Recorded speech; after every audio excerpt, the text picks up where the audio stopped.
कुल्लू के रथ मैदान में मंडी संसदीय क्षेत्र भाजपा की विशाल चुनावी रैली को संबोधित करते हुए उत्तर प्रदेश के मुख्यमंत्री योगी आदित्यनाथ ने कहा कि ये चुनाव राम भक्तों और रामद्रोहियों के बीच है, लेकिन देश की जनता ने ठान लिया है कि जो राम को लाए हैं उन्हें ही जनता इस चुनाव में लाएगी। अब काशी अयोध्या के बाद मथुरा की बारी है। इसके साथ ही उन्होंने कहा कि कंगना में रानी लक्ष्मीबाई का भाव है और उन्होंने कांग्रेस तथा उद्धव ठाकरे को सड़क पर लाकर खड़ा कर दिया था। आज कंगना को देश में हर बच्चा जानता है और वो देश सेवा की भावना लेकर चुनावी मैदान में उतर आई है।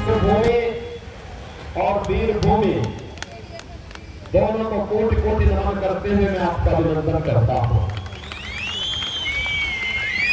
और मैं इसीलिए कहता हूँ, इनका ये विरासत टैक्स जजिया कर है, औरंगजेब का जजिया कर।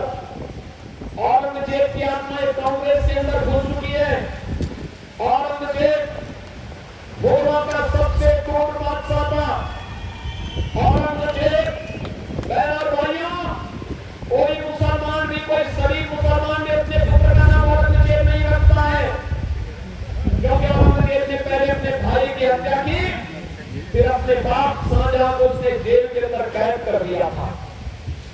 और कैद करने के बाद शाहजहां ने कहा है, शाहजहां की जीवनी अगर आप पढ़ेंगे, शाहजहां ने अगर आप खुदा पक्त लाइब्रेरी पटना के लिए आपको जाने का अवसर प्राप्त हो तो वहां जाइए, शाहजहां और औरंगजेब के बारे में पढ़िए। शाहजहां कहता है कि दुष्ट औरंगजेब तुझ जैसा कपट पुत्र कभी किसी को पैदा न हो।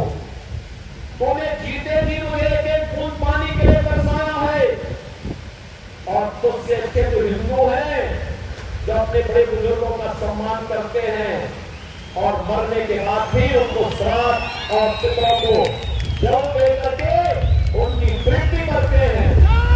और इस औरंगजेब के बारे में उसका बाप ये कहता हो, उस औरंगजेब की आत्मा एक कांग्रेस के अंदर घुस चुकी है। और इसीलिए मैं आपसे कहने के आया हूं, स्वतंत्र भारत में आप किसी औरंगजेब को पैदा मत होने दीजिए। ये औरंगजेब है जिसने काशी में भगवान विश्वनाथ का मंदिर तोड़ा था। यही औरंगजेब है जिसने मथुरा में भगवान कृष्ण की जन्मभूमि पर मस्जिद का निर्माण कर दिया था। भाइयों, हमें इन दुष्टों को फिर से जीवित नहीं होने देना है, और इसीलिए तो यूपी के अंदर बहुत सख्ती से निपटते हैं लोगों से, बहुत सख्ती से।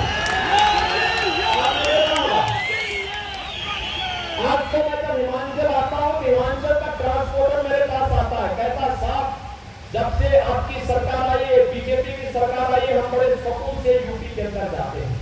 मैंने कहा कैसे? कहा साहब आज वहां कोई परेशानी नहीं, कोई लूटपाट नहीं, कोई पैसा हमसे नहीं मांगता। लेकिन दूसरी तरफ वहां पे औरंगजेब को अपना आदर्श मानने वाले जितने बड़े बड़े माफिया थे, इन माफिया को हमने एकदम ठीक करने का काम किया।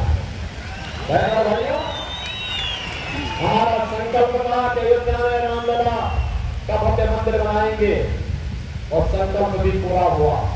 और हमारा संकल्प था कि उत्तर प्रदेश को माफिया मुक्त करके इनको मिट्टी में मिलाने का काम करेंगे। बहनों भाइयों, आज आप देखते हैं उत्तर प्रदेश में कोई माफिया नहीं बचा, कोई नहीं बचा। आपने 7 वर्ष में यूपी में कोई दंगे का कार्य, मोदी सरकार, और अब की बार 400 कार, तो 400 कार में मंडी समेत हिमाचल की 4 सीटें आएंगी। दोनों हाथ पाकर मुझे आश्वस्त करिए, आज चुनाव प्रचार का अंतिम दिन है। आज सरकार प्रचार बंद होगा, कल केवल घर घर संपर्क कर पाएंगे आप दोनों हाथ पाकर मुझे थोड़ा आश्वस्त करिए, करेंगे, जिता के भेजेंगे। लेकिन इसके लिए